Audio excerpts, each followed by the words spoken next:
I wanted to start off by showing you this. There's this area in my garden where all these mushrooms are bunched up and they pop up sporadically elsewhere. Okay, I was maybe a bit concerned but surprised and curious, but this is what I found out when I went online.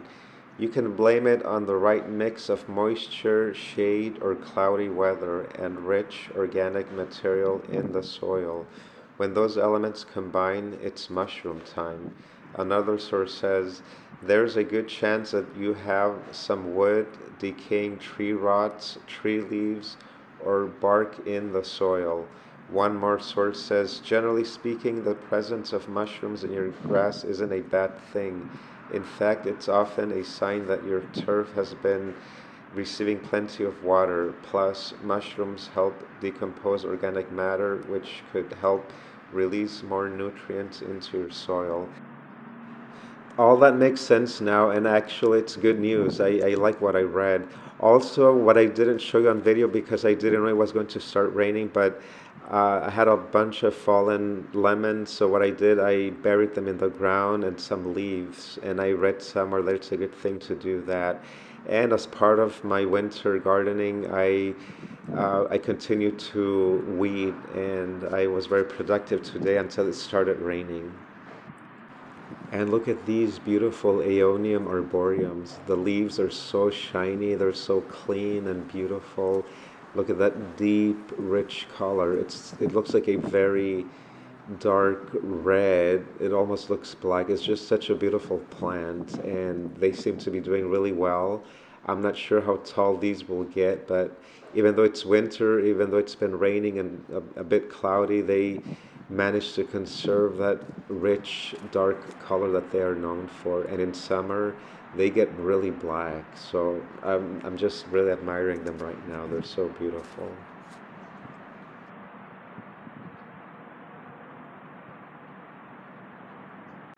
This is the burgundy chrysanthemum I picked up at Home Depot that last time that I showed you guys. So it's doing really well. It's holding up during winter, and so I tried to propagate it, and it was a total fail, which I'm going to show you guys right now. But also, my plan was to transplant this chrysanthemum. This is what it looks like after I took it out of the pot. Look how much root this thing has. So ultimately, I had to put it in a bigger into a bigger pot. Initially, I was going to put it into that smaller pot there next to the original one, but looking at all the roots, I decided to put it in a bigger pot, which I'm going to show you guys right now because eventually I was going to transplant it to a bigger pot, which eventually would be this one here. Remember the urn?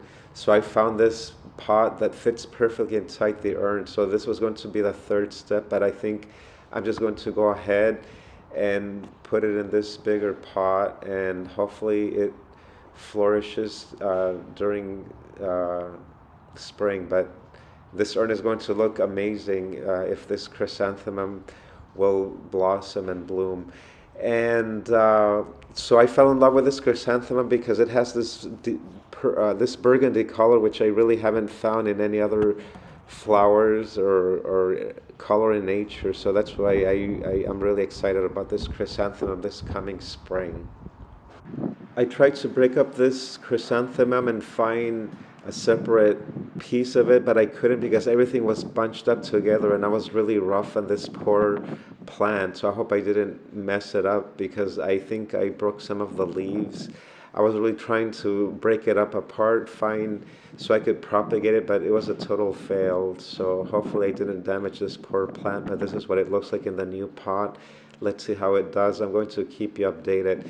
So basically, I was down to this. This is the only piece that it broke off that I was able to break off because it was really hard, and but it was kind of forceful too. So I'm going to put this into the soil and see what happens, and I'm going to put a plastic bag over it. One succulent I hadn't really shared with you guys is this autumn flame, and it's an echeveria, and it really gives honor to its name here. It looks like a flame bursting out of the ground, out of the dirt. Look at that deep color. It's this burgundy color. Right now, it's not that burgundy. It's not that deep colored because it hasn't really been sunny, but it's just looking beautiful. I wasn't really happy with this plant initially. This is actually a cutting. The original plant died, and this is the most successful one that I have. And I'm going to show you a few others here. It's starting to rain. As you can see, so I'm trying to be fast with this video. This is another cutting from the original plant, and this one is just not looking that great. The color is not there. It looks pale, so maybe once the sun comes out more, then it'll turn to this deep burgundy like the other one. And it's okay.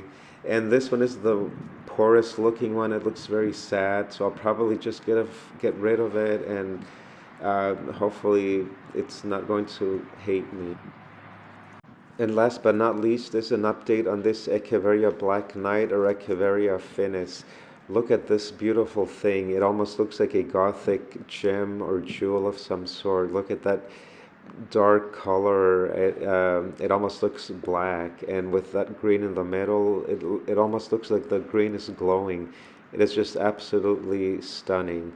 And this is it for what I did for today's winter gardening. And look at that ugly bottle cap there. I can't believe it's there, so I'm not sure where it came from.